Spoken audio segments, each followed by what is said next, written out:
Hey everybody, welcome to the channel, or welcome back to the channel. And we are clearly not in the garage today. We are up in the attic, continuing with the fourth video in the HVAC series that I've been working on. Today we are going to do what was quoted as a $200 project. We're going to do it for 20 bucks. We're going to install a condensate drain cutoff switch, float switch, into our older HVAC unit that does not have one already. So before I run up into the attic, get all sweaty installing this thing, I want to make sure that it actually works. There's a couple of tests I want to do. First, I want to make sure that the switch itself is still functional. So I've got my two multimeter leads using alligator clips connected to the two wires off the switch. You ignore for my installation, I don't have an alarm or anything, so totally ignore the short switch. It's the two long wires, got those connected to red and black. My multimeter set to continuity. Black lead is connected, so if I touch the red lead to the other wire, should get a tone and really low resistance because it's a normally closed switch. And that is what happens, so that's good. Now the way you test the functionality of the switch is you pull up on this little device and it will connect open the switch. And so pull it up all the way, you heard the continuity tone stopped, and that's because it's breaking the switch open. Simulating if the water gets up that high. So now we know the switch works, but one other thing I want to do is test it with some actual water and see if it works the way it's going to up in the drain pan.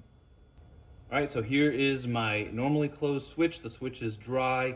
You can hear the continuity tone going, and so now I'm going to simulate air conditioning condensate filling up the drain pan, and this should get to the kind of near the top and cause the switch to cut off, and that tone will stop.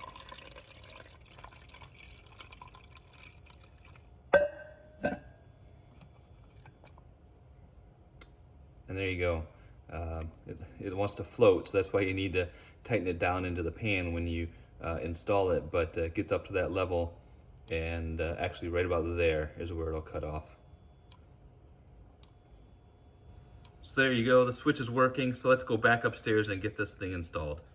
I don't know if it's required these days, but it's highly recommended that you have a cutoff switch in these units. If we look over at the newer unit that was installed for our downstairs AC system, you can see right there, it's the exact same switch that the contractors installed when they installed this unit, and it's all set up for this newer unit, so we're going to put it into the other one.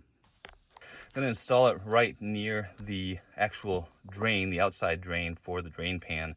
And then I'll run the wires down to the other end of the AC unit. Installing it is really simple. You just push it. It's got a little cutout for the lip of the drain pan, and you just push it over top of the lip. Make sure it goes all the way down so it's fully seated against the bottom of the drain pan, so that you don't have the water rising any higher than it has to make that switch cut off. And then once you've got it installed, just turn those thumb screws until they're tight. You know, it doesn't have to be torqued or anything like that, but just to hold it in place. And you can see that it's a little bit offset from the bottom of the pan. There's little pegs on the bottom that hold it off the bottom of the pan, but it's fully secured to the bottom of the drain pan. As I mentioned downstairs, there's a third wire on this. It's a short wire used for an audible alarm. If you connect it up to it, it'll go off when the switch is open. I'm not going to use that. A gray wire nut comes with the switch, and I use that on this wire that I'm not going to be using, just to prevent any water from getting in there. I'm also going to put a little electrical tape on it and just put it out of the way up here. Not going to be used. I do have to provide two of my own wire nuts for the other wire, but we'll get to that in a second. All right, so lighting is not great up here, but now I'm at the back of the AC unit. You can see there's the switch that's installed, and this is a carrier unit that I'm working on. And coming up here at the very back, these are the pigtails for the power out to the compressor, and then also down to the thermostat. And I believe it's the smaller one that's your thermostat wire, but they come in right here. The main board is going to be right here, and that's where we're going to be installing or hooking up the switch. So we need to get this panel off first. So every unit's going to be different, but not different to anything is you got to make sure the power's turned off. So turn off the power to the AC unit, to the furnace. It might be a breaker, might be a switch up in the attic like mine is, might be something else, but make sure you get that turned off. And you might also need to turn off your thermostat as well, directly at the thermostat, to make sure there's no power on any of those lines. And then for this carrier unit, I've just got one thumb screw I've got to remove, and the whole panel swings out and I can pull it off. So it's pretty straightforward. Once I'm inside the furnace, I can access the panel cover that's actually on top of the board and remove that as well.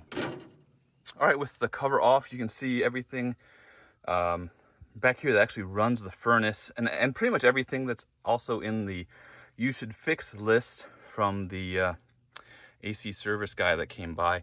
So that's the run capacitor, main board.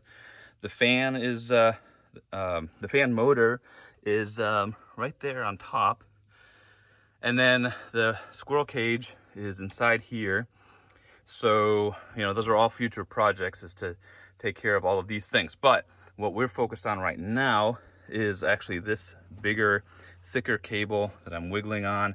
It's what goes down to the thermostat, and we are going to remove the red wire and insert our switch here. So after having the panel off and looking at the wire length that's available and how I wanted to route it so that the service tech can actually get in here without having to deal with wire straight across this panel, I moved the switch from the far side of the drain over to the near side to get some more wire length. And then I've got it routing up here behind the furnace exhaust, up on top and then back down, and that gives me enough length to get it to the circuit board without having to be in front of this panel.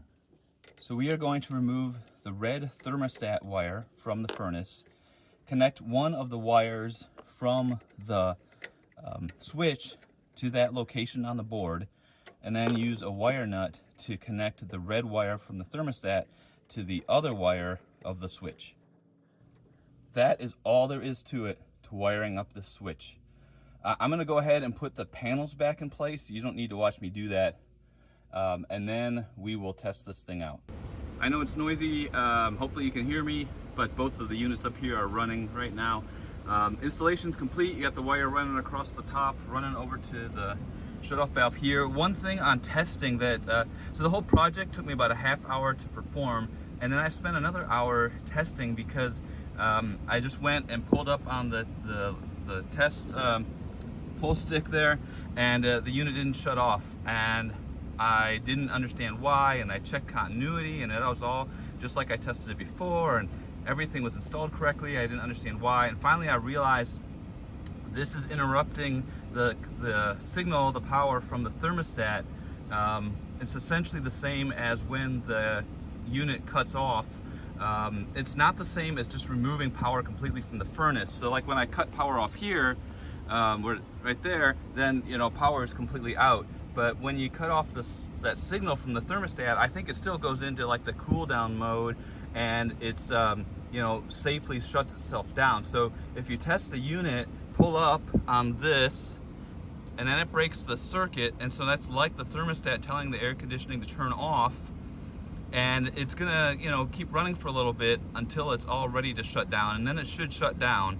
So you're gonna have to wait, and if you let go of it, it's like the thermostat telling the air conditioner to turn back on again, but your unit is going to wait for a certain amount of time before just kicking back in. So now I've cut it off and then let it go, and if we were to all sit around here and wait a few minutes, it will actually shut off. And then once it goes through whatever period of time it needs to be ready to go again, it'll turn back on. So that I was about ready to call the switch busted for some reason. It's not. You just have to test it properly, which at least for both of my units, pull that thing up and then wait for it to shut down, which could take a couple of minutes, and then that should all shut down, and then it's a good test. So hopefully that is helpful. So hopefully this video has been helpful. It really is simple to install this shutoff valve. It's $20 on Amazon. I'll leave a link in the video description. It's the exact same unit that the contractors install as well.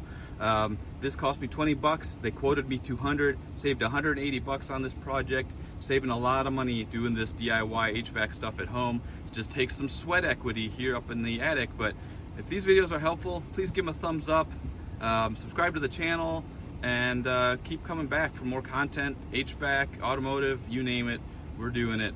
Until that next video, y'all take care and have a good one.